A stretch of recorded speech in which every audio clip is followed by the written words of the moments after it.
This documentary about overcoming life's darkest moments isn't on Netflix, and that's exactly why you need to watch it.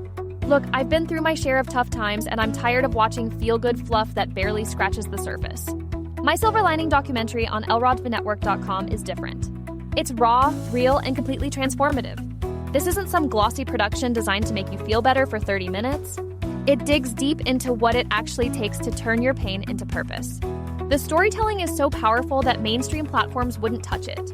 But that's their loss and your gain. You get exclusive access to stories that will genuinely shift your perspective on adversity. I watched it 3 times because each viewing revealed something new about resilience. The convenience of streaming it on lrodvnetwork.com means you can pause, rewind, and really absorb these life-changing insights. Don't settle for surface-level inspiration when you can access something that actually moves the needle. Head to lrodvnetwork.com right now and discover the documentary everyone's missing.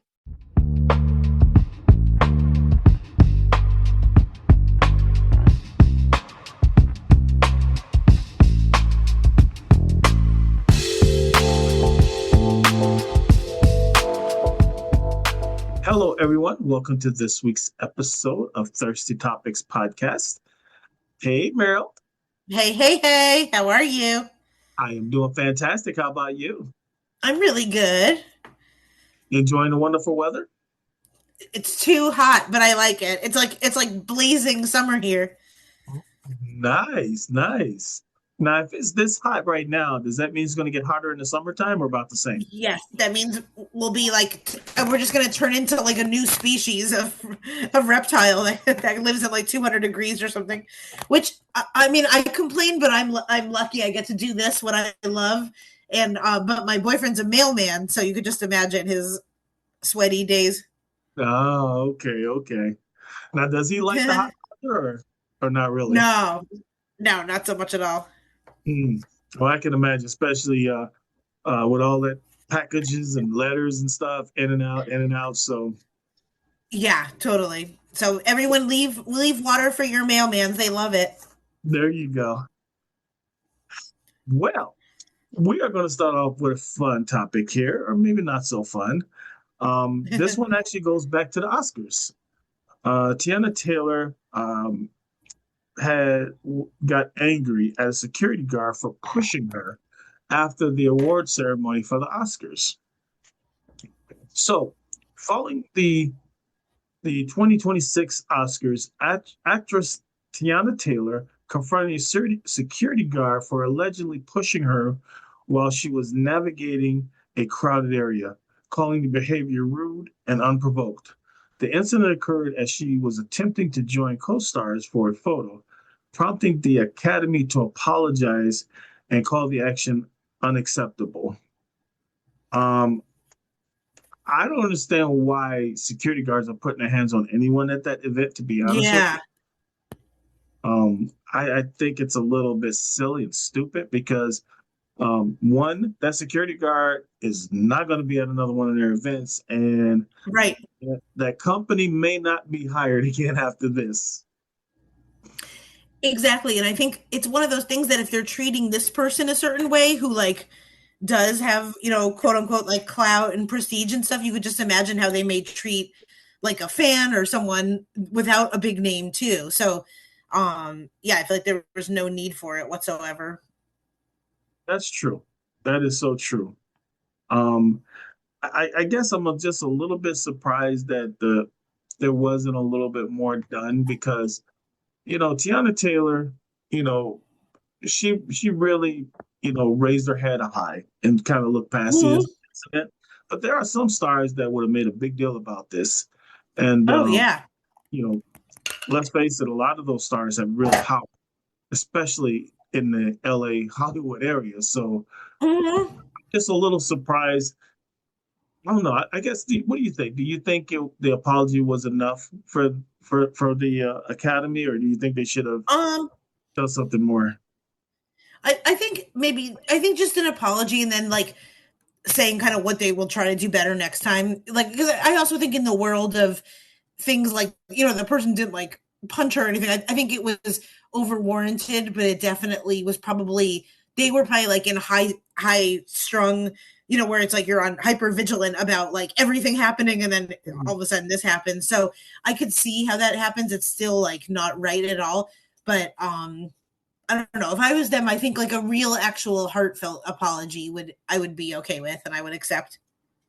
Yeah, that's true. And there's a different area for, let's say, the actors and actresses versus just the general people coming to see the Oscar ceremony. So you Yeah. kind of have to know where you're at as well, too. So Yeah. so she's not walking with just random people. She's walking with other professional actors and actresses as well, too. Yeah. I I know. I just don't understand the logic of what that person did and why they thought it was okay. Me too. And you would think if you're making it to the point where you're security at the Oscars, you would have a lot of training and like previous experience that would help you be able to be at this event with like, knowing what to do. Oh yeah. And there's still that common sense element too. Because let's face it, I don't know all the actors that's out there. I don't know all the Yeah. actresses out there. So as a security guard, you honestly don't know who you're putting your hands on when you do that. Yeah. Okay. And that can easily end your career in that state for the wrong I person. I mean, know. that's just reality. So hopefully this is a one-off and we don't see this kind of nonsense anymore. Exactly. Also, a side note, whoever Teyana Taylor's publicist is doing such a good job, because I feel like I did not hear of this person before, like a year ago, and then all of a sudden they're like, we always have people that are kind of like I feel like it was a bit like that for me for Timothy Chalamet, where all of a sudden it went from like 0 to 100 of like, now I know too much about this person, and that's how I feel about Teyana too. Yeah, Teyana Taylor is very hot right now, real hot. She's obviously was nominated for the Academy Award, which of course it'd be great to win, but just the nomination alone, I mean, Yeah. that puts her in a whole different class. Plus she's been doing a lot of projects up to this point, and I think it's only the beginning. I think we haven't seen the last of Teyana Taylor. Me too. That's why I like that show Hot Ones, where they eat the chicken wings, because like normally I would not know about this person, but like we watched her and I was like, okay, I think at the end I like am kind of more interested. Sometimes I feel like I'll watch these Hot Ones where I'm like, okay, I don't know how I feel about the person, and then by the end they'll either sell me on them or I'll be like, no, thank you. And I feel like she was like, okay, I'm interested. Mm-hmm. Good point. Very good point. Yay, cool. Okay, well, I'm gonna kick us off talking about Afroman, who won a lawsuit brought by deputies who raided his home.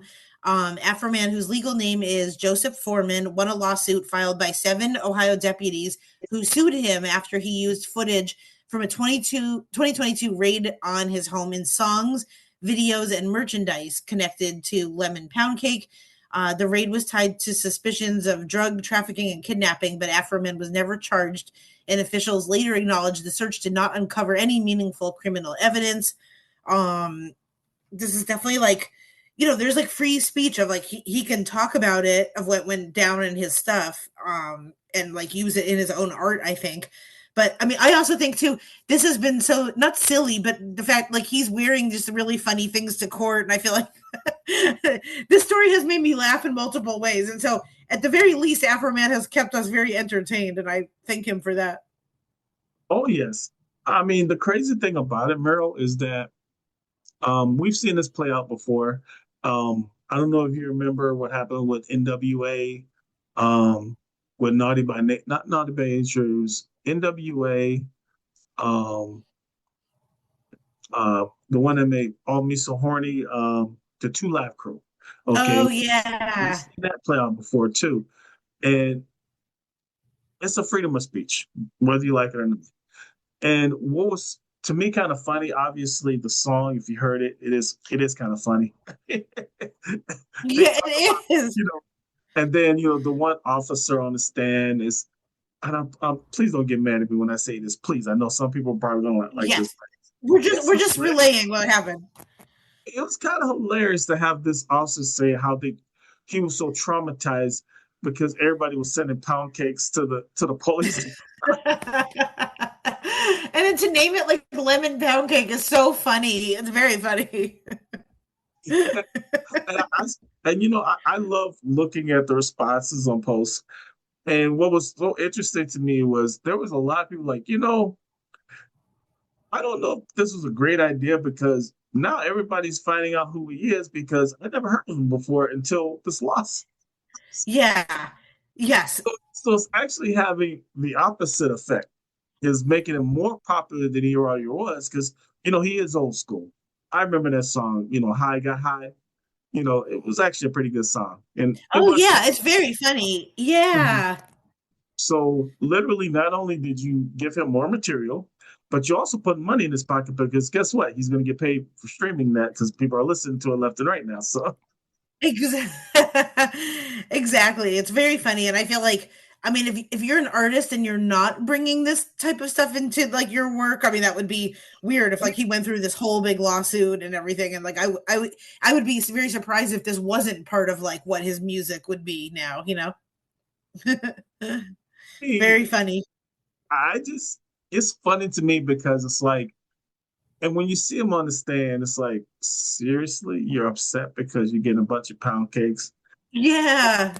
Wouldn't it be funny if the defendant just walked up, his lawyer's like, so what did you guys do with the pound cakes that came to your office?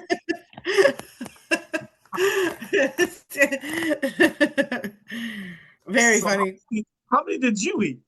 Yeah. Now I'm actually craving pound cake too. I forgot that pound cake is such a good dessert. I'm sorry, I'm, Um, I'm having too much fun with this. I know, me too. Now I'm hungry. I'm like a pound cake with whipped cream and some strawberries is definitely what I'm gonna have for dessert tonight. Yeah, then he was talking about the officers, how he blanked one officer's wife. He could feel that blanket. Yeah. I'm like, yeah, you guys harassed him, and he got him back the best way he knew how through his I creativity. know. And being having your home searched for drug trafficking and kidnapping is pretty darn serious too. That's not just like, Yes. oh, we think something is missing or whatever, you know. Oh yeah. But you know what? To me, that was the perfect payback. Perfect. Yeah. Yeah. He just has to make sure that if he's driving, stay within the speed limit. Don't get because they're going to be watching him. Oh yeah, of course. Very interesting topic. Mel, what do we have? Oh, was that mine? Was that mine? Well, you know what? I am sleep at the wheel. It's my turn now. Sorry, I had too much pound cake this morning. But that I mean that always happens with us too. Where if I'm like that's a great topic, I'm like, oh yeah, wait, I forgot that was not mine. Well, Too much pound cake. too much pound cake. Well, here's a new trend that's coming up. We always talk about um, these new social media trends or social media Hmm. challenges. Well, this one I think is actually pretty stupid. It's called the screaming at strangers and posting for a photo challenge. So basically, the phrase is screaming at strangers. Have you heard about this, Meryl? Yes, I've seen it too. I've seen ones where it's like girls making it seem like the guys are like super into them.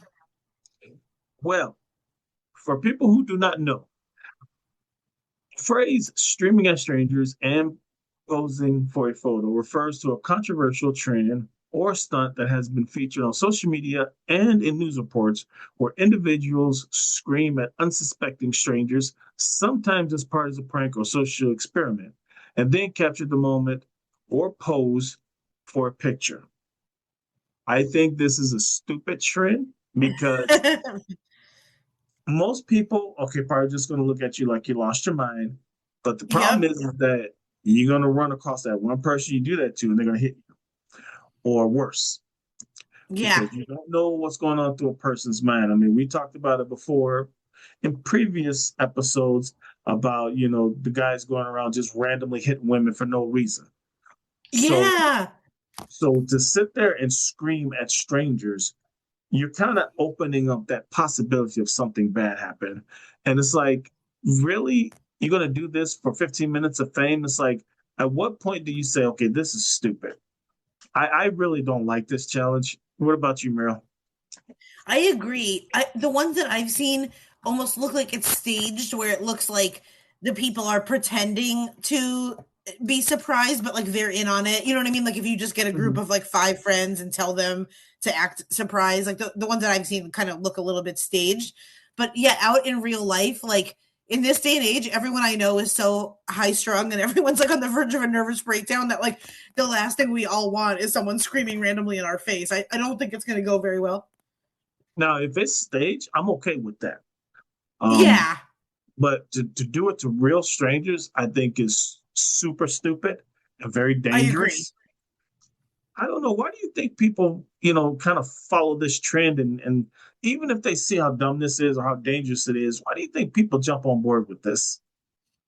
I just think I think like they just see it as content and they kind of forget the plot that we're all like real people out there. And I think people are just trying to get the most like shock value moments. Even if that comes with the price of kind of looking silly in real life. So yeah, I think it's just kind of stupid. Yeah, that's true. I mean, I remember maybe about a year or two ago, the pyramid challenge where people would stack the crates up and you would run up. Oh And yeah. I remember one video, there was a police officer, a Chicago police officer in full uniform with their weapon that went up the crate. And then as Oh they were my. coming down the crate, they fell. Oh Now, on the one hand, yes, it's hilarious. But on the other hand, what would have happened if their weapon would have discharged? yeah. I remember too, people were like, did I think someone like fell off of a table and like paralyzed Mhm, themselves with another challenge and like yeah, people were mhm, really hurting themselves off the crate. It's just so weird. And like when I'm watching that, I'm not really impressed. I'm like, cool, you scared like a bunch of strangers or like that's mhm. not really these videos aren't really like lasting impact. If anything, you're gonna get people to pay attention for like 5 seconds and then they kind of go away. Oh, exactly. And, to do something, in fact, I remember the one challenge where people were standing on one foot on objects, and one person, I think, broke their leg or something. And it's Oh like, my god. what is wrong with these people? I mean, I Yeah, get it. Everybody wants to be a star. I get it. But you're trying to be a star for the wrong reasons to me. totally. And like something that does have like people's attention. Remember last week we talked about someone raised like $500,000 for their Uber Yes. Eats or their DoorDash Mhm. driver, and it was like someone in their 70s or 80s. I'm like, okay, that's one that like I remember that one. I'm going to remember that one, and that one like has actual good impact on people, and it probably gets triple the amount of views and shares that like this one does. So it's like if you're gonna do attention or do something for attention, why not like make it a positive for people? Oh, absolutely. And we all know that the positive ones people remember for a long time. Yeah. Well, mine is about the reverse, people being mean on social media. So the actor Barry Keoghan, which he's known for a lot of work, but he's also known for being Sabrina Carpenter's boyfriend for a brief amount of time. Says that his online abuse about his appearance is affecting his daily life. He recently said that he gets relentless online abuse about the way he looks, and it's made him pull back from public life. In a recent Sirius XM interview, he said that comments have made him not want to attend events. He doesn't really want to go outside, and it's even affected how he feels about being on screen. And so he also said part of what hurt is knowing his young son may one day read those comments. And I think that's so sad. Like, just because he doesn't look like Brad Pitt or whatever, I still think he's like an attractive, interesting looking person. And also, part of what his like face gets him is being a movie star and like being really interesting to look at and everything. And I just think the people that are saying this, like, I'm sure they're no like beauty queens either. And I don't understand why you would be so mean to someone. And like, he doesn't seem mean to anyone. It's not like he's abusing animals that we know of. Like, I don't really think this warrants such hate. Like, just because he looks kind of different and, his face looks a little weird, but like, I think it's attractive, who cares? And the crazy thing about it is when you're in the limelight, people are going to hate you and talk about you, one, for no reason whatsoever. And two, Hmm. it's always people that don't even know who you are. And, sometimes you just have to look at that stuff or maybe don't even look at it. because I remember when I first started doing my shows a few years ago, and I was told by producers, said, one thing you have to do is make sure you build thick skin. There are people going to come after you and talk about you and say stupid stuff online and don't even know you. So you have to know how Yeah. to be able to have that stuff bounce off of you, because the majority Yeah. support you and be there for you, but you are going to have the idiots that's going to say stupid stuff and post dumb stuff. And unfortunately, some people, it affects them differently than others.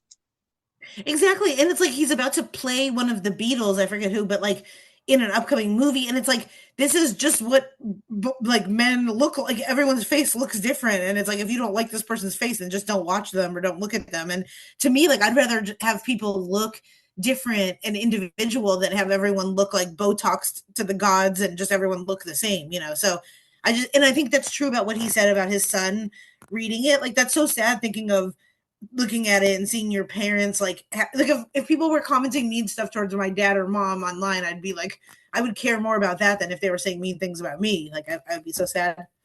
Oh, I definitely understand that. And I'd feel the same way.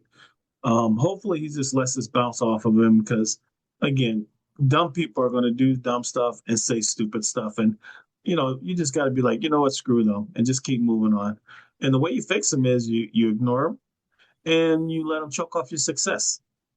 Exactly. Totally.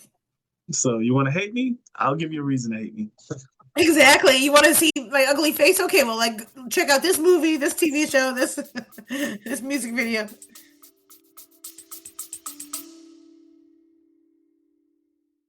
This documentary about overcoming life's darkest moments isn't on Netflix, and that's exactly why you need to watch it. Look, I've been through my share of tough times, and I'm tired of watching feel-good fluff that barely scratches the surface.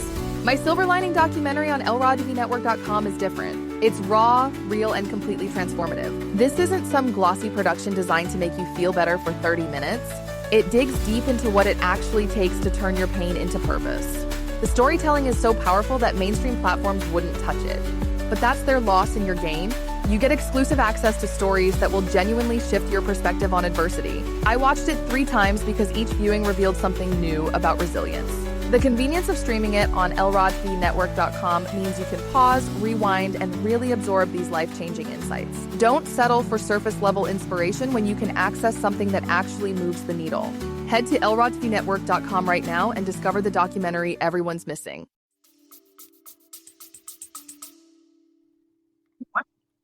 My last topic for today is actually kind of a sad thing that it still happens. Kathy Ireland says that she was scammed out of $100 million by her business managers. Oh my gosh. And the sad thing, Meryl, is that we've seen this over and over and over again. It doesn't matter whether it's in the music industry, whether it's in acting or whatever. It's a shame that you hear this. And I mean, granted, I think she's made like 450 million or something like that, or 450 million over the years. 100 million is still 100 million, Yeah. This happens a lot. Like, my favorite singer is Alanis Morissette, and I know she got screwed by her business manager, who was like taking off the top of everything and skimming just a little bit for years. And it sounds like this is also what happened. And it's probably like, it's one thing about the money, and it's probably two about the trust for these people, because it's like they already probably could trust very little people, and then when they do and find this out, it's just probably a very big betrayal. I agree. Well, Kathy Ireland is speaking out after accusing multiple business partners of orchestrating what she describes as a decades-long scheme. That's shocking. That devastated her finances, according to a lawsuit. In a sit-down interview with ABC's Juju Chang on Good Morning America, the model turned mogul alleged that the management of her business empire was a sham, claiming her family was betrayed on a staggering and unconscionable scale to the tune of more than $100 million over 3 decades. Now, this is going to be a stupid question, but it took you 3 decades to figure out people were stealing from you? I know. And I I wonder think if it's like a little bit here and there or something. I know, but it's almost like once a year, someone should like that should go through stuff with the third party and almost like make sure that nothing looks suspicious. You know? but here's my thing too, and maybe I'm saying this because I don't have that kind of money, but you know, pretty much anything can be paid online right now. I mean, you can pay your bills on your phone. Oh So yeah. you can literally pay bills anywhere in the world as long as you have an internet connection. So I agree, it's good to have people to help you, kind of orchestrate how you should manage your money. But I remember, um, I remember Bill Cosby saying this, and he was on the Oprah Winfrey show, and he told Oprah Winfrey, "You write your own checks. You're Yeah. the only person to sign your own checks." And obviously, we don't do checks anymore. But I think what people have to understand is the message is that you control your own money. I mean, Yeah. yes, you can help me figure out how to invest, what I should do, this and that, but no, you're not having access to my accounts. The accounts. Exactly. Um, and the other thing too is, and if you're gonna have to give it to someone, that's fine, but you better be looking at your accounts too, because one of the things Right. that I noticed that most people have in common is they give all this control to someone and they never check on them to make sure everything's going right. I know. I cannot understand that at all. Like, yeah, I would even just out of curiosity and interest, I'd want to know what was happening in my, in that way. And I saw part of that interview, and in that interview, she had stated that the way it came to be, is I guess she was going to give her, I don't know if she was going to give her son money, co-sign for a vehicle. But what happened was it came back that, the credit was pretty bad. Bills weren't being paid.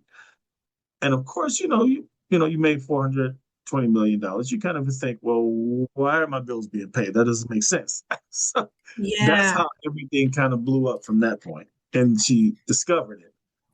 But I'm like, wow, it took that for you to figure out what was going on. Exactly. Me too. Me too. I mean, it's like you have to have so much money not to like have any clue what's going on. Like, yeah, that's just crazy. And yeah, like I said, it's interesting to me to like look at my money and look at things. So I can't imagine. I think everyone should be like well versed and be able to sign into their own bank account and look what's happening and everything. Oh, absolutely. And the thing is, most people have online banking now. I don't think anyone uses a checkbook. It uses the ledger anymore. So you can literally check your account every day if you want. Just go Oh in there yeah. every morning to see what's going on. And I get it, if especially when you're very, very successful and everything. But at some point, you really should be taking a look at your finances. Yeah. And I like your idea too. Get a third party. What you do is you print out the information.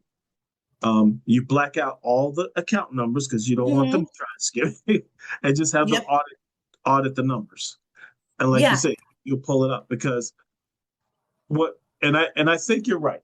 I don't know the particulars, but it could be a situation, Meryl, where they were kind of taking, you know, a little bit here, a little bit there, because it's Yeah. easier to steal a few cents here and there versus still $100. You know what I mean? Exactly, and I think she like because I know she sells so many different types of Yes. clothing and like licenses, so I can see also like they might not even be reporting one sector that makes like thousands of dollars each month or something. You know what I mean? Like they may be leaving stuff out that's easy to be like, oh yeah, we forgot about this. That is true. So when you make your 100 million, Meryl, make sure you pay attention to what's going on with your money now. Oh, I will. I like looking at it, and sometimes I'm even like, what was this charge? I'm like, oh yeah, that was when I went into a store and I needed like a Reese's peanut butter cup right away. I definitely no, I wouldn't trust it. I would honestly probably make my business manager like my one or two friends from back home that I've been friends with for like since like first grade, where I literally trust them like with my life, and they're basically like family. And I probably wouldn't trust other people. I'd trust like the people that I've known forever and ever. Absolutely. Absolutely. Well, my last one, is sad, but we remember Chuck Norris, who passed away at the age of 86. Long before he was an internet legend, he was a real martial arts champion and one of the defining action stars of the 1980s, leader reaching an even bigger mainstream audience with Walker, Texas Ranger. Then in the 2000s, he took on a new kind of fame when all the Chuck Norris memes turned him into like a pop culture shorthand for toughness of just kind of like, you can't do this. Well, Chuck Norris can do a million push-ups or, so he talk about like masculine and just kind of remembering him.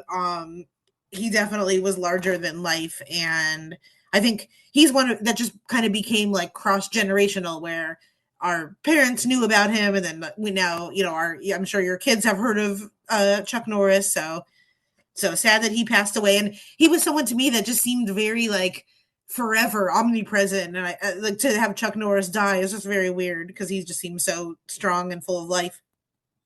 That's true. And the other thing to Meryl is that, a lot of people look and be like, okay, I'm trying to eat healthy. I'm trying to, make sure I get my weight down. And then you turn around and look at someone like Chuck Norris who's been in excellent shape all his life, exercising. Yeah. And he passes away. You're like, wow. So what does that mean for me? Exactly. It's like, oh shit. I would say the best thing that I loved about when he played in Enter the Dragon, when he was fighting Bruce Lee. Oh yeah.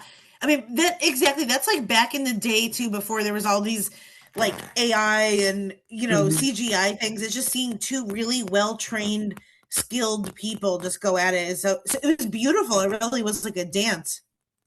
Well, that's true. I remember that. And I think the other one that I liked, Texas Ranger? Texas Walker Ranger? Texas Walker Ranger? Yeah. Yes, I like that. And then, of course, if you've ever stayed up at night, you do remember the little exercise bench that he always promoted. Oh yeah, we do push-ups and yeah. Yep. Yes. So yeah, he would definitely be missed. Absolutely. Well, this has been a great show. It actually went by really fast today too. I know it did. We zoomed by. Well, Meryl, talk about zooming. What do you have coming up? Woohoo! I have I'm going to plug the one that's kind of far away, which is May 13th, Wednesday, May 13th. I will be in Minneapolis at a festival called Loons on the Lake Comedy Festival. So all the Minneapolis peeps, come check me out. Ooh. Minneapolis, Minnesota, huh? Yeah. Ooh. I got to see what I'm doing because that's not too far from me. It's not, yay! Nice little road trip. We can do a live episode. There you go. Well, everyone in Minneapolis, please make sure you go out and see Meryl and support her. She would love to see you.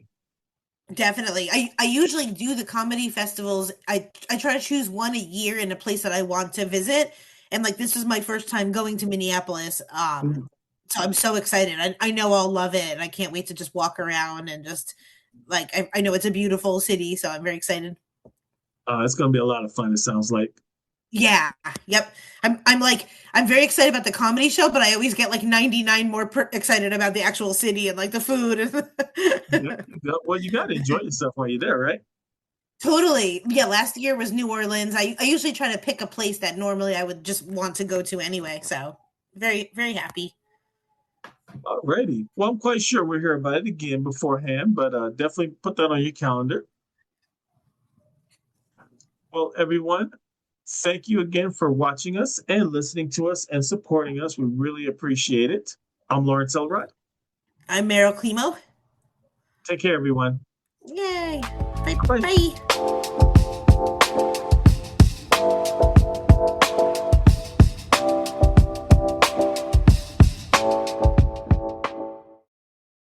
This documentary about overcoming life's darkest moments isn't on Netflix, and that's exactly why you need to watch it. Look, I've been through my share of tough times, and I'm tired of watching feel-good fluff that barely scratches the surface. My Silver Lining documentary on elrodthenetwork.com is different. It's raw, real, and completely transformative. This isn't some glossy production designed to make you feel better for 30 minutes. It digs deep into what it actually takes to turn your pain into purpose. The storytelling is so powerful that mainstream platforms wouldn't touch it. But that's their loss and your gain. You get exclusive access to stories that will genuinely shift your perspective on adversity. I watched it 3 times because each viewing revealed something new about resilience. The convenience of streaming it on lrodvnetwork.com means you can pause, rewind, and really absorb these life-changing insights. Don't settle for surface-level inspiration when you can access something that actually moves the needle. Head to lrodvnetwork.com right now and discover the documentary everyone's missing.